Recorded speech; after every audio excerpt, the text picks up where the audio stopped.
Hello, నేను మిసేశ్రావు. తెలంగాణ రాష్ట్రం ఏర్పడిన తర్వాత మొట్టమొదటిసారిగా నంది అవార్డులకు బదులుగా ఇప్పుడు గద్దర్ అవార్డులను సినిమాలకి ప్రకటిస్తున్నారు. ఉత్తమ సినిమాలను ఎంపిక చేశారు. గత 10 ఏళ్లుగా ఏడాదికి ఒక సినిమా చొప్పున, అలాగే 2024లో ఉత్తమ చిత్రం, వీటన్నిటిని కూడా ఎంపిక చేసి జ్యూరీ ఫలితాలను కూడా అనౌన్స్ చేసింది. ఆ జ్యూరీకి చైర్మన్ ఎవరు? మురళీమోహన్ గారు. మురళీమోహన్ గారు ఏమంటున్నారంటే, 2 రాష్ట్రాలు కలిపి ఒకేసారి అవార్డులు ప్రకటించండి, లేదంటే ఒక సంవత్సరం ఒక రాష్ట్రం, మరొక సంవత్సరం మరొకళ్ళు ప్రకటించండి అని చెప్పి చెప్తున్నారు. లేదంటే ఈ అవార్డులు ఇచ్చేటువంటి క్రమంలో ఉత్తమ చిత్రాల ఎంపికలో కొంత భిన్నమైనటువంటి ఆలోచనలు వచ్చేటువంటి అవకాశం ఉంది, వివాదాలు కూడా చోటు చేసుకునేటువంటి అవకాశం ఉంది అనేది ఆయన అభిప్రాయం. వాస్తవంగా గద్దర్ అవార్డుల ప్రకటన చేసిన తర్వాత కొన్ని విమర్శలు వస్తూ ఉన్నాయి. ఏ అవార్డులు ప్రకటించినా, గతంలో నంది అవార్డులు ప్రకటించినప్పుడు విమర్శలు వచ్చాయి, ఇప్పుడు గద్దర్ అవార్డులు ప్రకటించినప్పుడు కూడా విమర్శలు వచ్చాయి. అయితే సినిమా ఇండస్ట్రీని రాష్ట్రాలు విడిపోయిన తర్వాత రాష్ట్ర ప్రభుత్వాలు పెద్దగా పట్టించుకోలేదు. వాస్తవంగా అటు తెలంగాణ ప్రభుత్వం కానీ, ఆంధ్రప్రదేశ్ ప్రభుత్వం కానీ.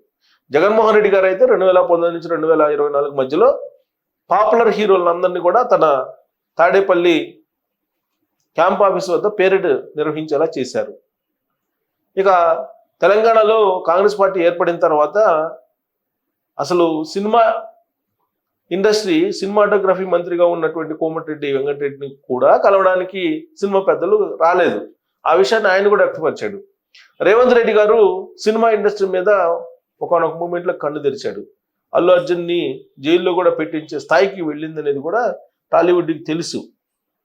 మరి ఇప్పుడు రాష్ట్ర ప్రభుత్వాలు సినిమా ఇండస్ట్రీకి ఇంపార్టెన్స్ ఇవ్వట్లేదు అనేటువంటి చర్చ జరుగుతున్నటువంటి క్రమంలో ఇప్పుడు గద్దర్ అవార్డులను ప్రకటించారు. ఆంధ్రప్రదేశ్ ప్రభుత్వం కూడా నంది అవార్డులను ప్రకటించడానికి సిద్ధం అవుతుంది. ఈ అవార్డుల ప్రకటనలో ప్రత్యేకించి జ్యూరీ ఉత్తమ చిత్రాలను ఎంపిక చేయడంలో కానీ, ఉత్తమ నటులను ఎంపిక చేయడంలో కానీ పక్షపాతం చూపిస్తున్నారు అనేది చాలా కాలంగా వినిపిస్తున్నటువంటి విమర్శ. ఎందుకంటే ప్రభుత్వాల్లో ఉండేటువంటి వాళ్ళకి అనుకూలంగా ఉండేటువంటి హీరోలు, అనుకూలంగా ఉండే నటులు, అనుకూలంగా ఉండే నిర్మాతలు, డైరెక్టర్లు ఉంటారు. వాళ్ళకి ప్రాధాన్యత ఉంటుంది అనేటువంటి ఒపీనియన్ చాలా మందిలో కూడా ఉంది. అందుకే ఏ ప్రభుత్వాలు ఉంటే ఎవరికి అవార్డులు వస్తాయి అనేది కూడా కొన్ని సందర్భాల్లో విమర్శలకు దారితీసాయి. సో ఇప్పుడు జ్యూరీ ప్రకటించిన దాని ప్రకారం గద్దర్ అవార్డులను ప్రకటించారు. దానికి సంబంధించి వివరాలను నేను మీకు చూపిస్తాను, చదివి వినిపిస్తాను. ఇది గద్దర్ అవార్డులకు సంబంధించి 2014 ఏడాదికి ఉత్తమ చిత్రంగా రన్ రాజా రన్, 2వ ఉత్తమ చిత్రంగా పాఠశాల, 3వ ఉత్తమ చిత్రంగా అల్లుడు సీను. 2015 ఏడాదికి, అంటే రాష్ట్రం విడిపోయిన తర్వాత నుంచి ఇవ్వలేదు కాబట్టి ఆ ఏడాది నుంచి ఎంపిక చేసుకుంటూ వచ్చారు. 2015 సంవత్సరానికి వచ్చేసి ఉత్తమ చిత్రం రుద్రమదేవి, 2వ ఉత్తమ చిత్రంగా కంచె, 3వ ఉత్తమ చిత్రంగా శ్రీమంతుడు. 2016 ఏడాదికి ఉత్తమ చిత్రంగా శతమానం భవతి, 2వ ఉత్తమ చిత్రంగా పెళ్లి చూపులు, 3వ ఉత్తమ చిత్రంగా జనతా గ్యారేజ్. 2017 ఏడాదికి ఉత్తమ చిత్రంగా బాహుబలి కంక్లూజన్, 2వ ఉత్తమ చిత్రంగా ఫిదా, 3వ ఉత్తమ చిత్రంగా ఖాజీ.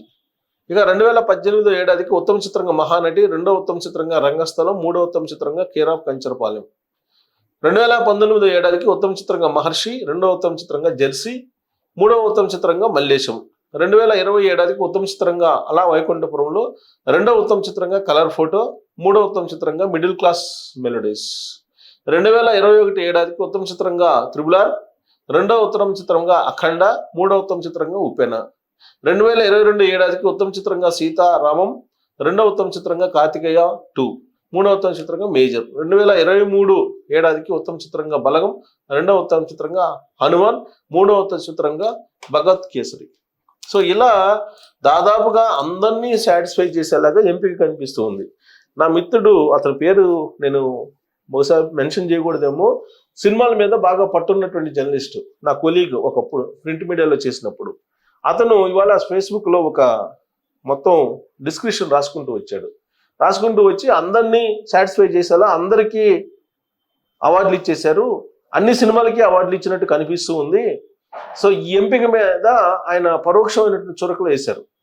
అంటే అందరినీ సంతృప్తి పరిచేలాగా ఈ అవార్డుల ఎంపిక ఉంది, కానీ ఆ సినిమాల యొక్క సబ్జెక్టు, ఆ సినిమాల యొక్క నేపథ్యం, ఆ సినిమాకు సంబంధించినటువంటి సినిమాటోగ్రఫీ, స్క్రీన్ ప్లే, దర్శకత్వం ఇవన్నీ చూడలేదు. జస్ట్ అందరికీ న్యాయం చేసేలా ఈ ఎంపిక కనిపిస్తుంది అనేటువంటి కామెంట్ చేశారు. జనరల్గా ఇప్పుడు కొంతమంది అయితే ఏకంగా అసలు ఈ ఉత్తమ చిత్రాల జాబితాలో లేనటువంటి వాళ్ళు అసలు జాతీయ అవార్డులకు పంపిస్తాం మేము, మా సినిమాల్ని అక్కడ ఎంపిక చేస్తారు, ఇక్కడ కనీసం పరిగణలోకి తీసుకోలేదు అని కొంతమంది. అసలు ఈ ఎంపిక ఎలా ఉంటుందో మాకు తెలుసు, అందుకే అసలు మేము ఈ ఎంపికకు సంబంధించినటువంటి ప్రతిపాదన కూడా చేయలేదు అని చెప్పి మరికొందరు ఇలా రకరకాల విమర్శలు చేస్తున్నారు. ఈ విమర్శలు అనేది ఇప్పుడు కొత్త అయితే కాదు, కానీ బట్ చాలా కాలం తర్వాత ప్రకటిస్తున్నటువంటి అవార్డులు ఇవి. ఈ అవార్డులు అందరినీ సంతృప్తిపరిచేలాగా ఉన్నాయి. రేవంత్ రెడ్డి గారు అందరినీ సంతృప్తిపరిచేలాగా ఈ ఎంపిక చేసినట్టుగా కనిపిస్తోంది ఇప్పుడున్న ప్రభుత్వం అని చెప్తున్నారు. ఇక జ్యూరీకి చైర్మన్గా ఉన్నటువంటి మురళీమోహన్ గారు కానీ, ఆ జ్యూరీలో ఉన్నటువంటి దిల్ రాజు లేదంటే జయసుధ వీళ్ళందరూ కలిసి చేసినటువంటి ఎంపిక ఇది. అంతిమంగా ఇది ప్రకటన చేసిన తర్వాత మురళీమోహన్ గారు చెప్పేది ఏంటంటే, ఆంధ్రప్రదేశ్ ప్రభుత్వం కూడా నంది అవార్డును ప్రకటిస్తుంది.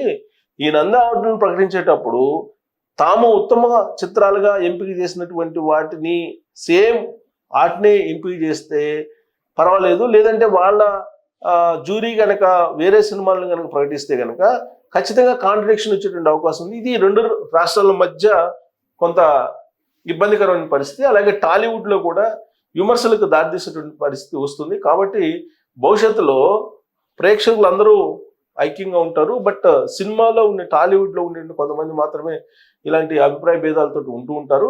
ఇలాంటివి లేకుండా ఉండాలంటే కనుక ఆంధ్రప్రదేశ్ ప్రభుత్వం, తెలంగాణ ప్రభుత్వం రెండు పరస్పరం మాట్లాడుకొని ఒక ఏడాది తెలంగాణ ప్రభుత్వం, మరొక ఏడాది ఆంధ్రప్రదేశ్ ప్రభుత్వం టాలీవుడ్లో ఈ నంది అవార్డులను అలాగే గద్దర్ అవార్డులను ప్రకటించాలి అనేటువంటి ఒక ప్రతిపాదన అయితే మురళీమోహన్ గారు చేశారు. ఆయన చేసినటువంటి ప్రతిపాదనని పరిగణలోకి ఆంధ్రప్రదేశ్ ప్రభుత్వం తీసుకుంటుందా లేదంటే తెలంగాణ ప్రభుత్వం తీసుకుంటుందా అనేది పక్కన పెడితే, ఏ రాష్ట్రానికి సంబంధించినటువంటి జ్యూరీ ఆ రాష్ట్రానికి ఉంటుంది, ఏ రాష్ట్రానికి సంబంధించినటువంటి ఫిల్మ్ డెవలప్మెంట్ కార్పొరేషన్ ఆ రాష్ట్రానికి ఉంటుంది. కాబట్టి ఎవరి ప్రాధాన్యతలు వాళ్ళకు ఉంటాయి. కాబట్టి ఖచ్చితంగా ఏ రాష్ట్రానికి సంబంధించినటువంటి అభిరుచుల మేరకు ఆ రాష్ట్రానికి సంబంధించినటువంటి ఉత్తమ చిత్రాలను ఎంపిక చేస్తారు.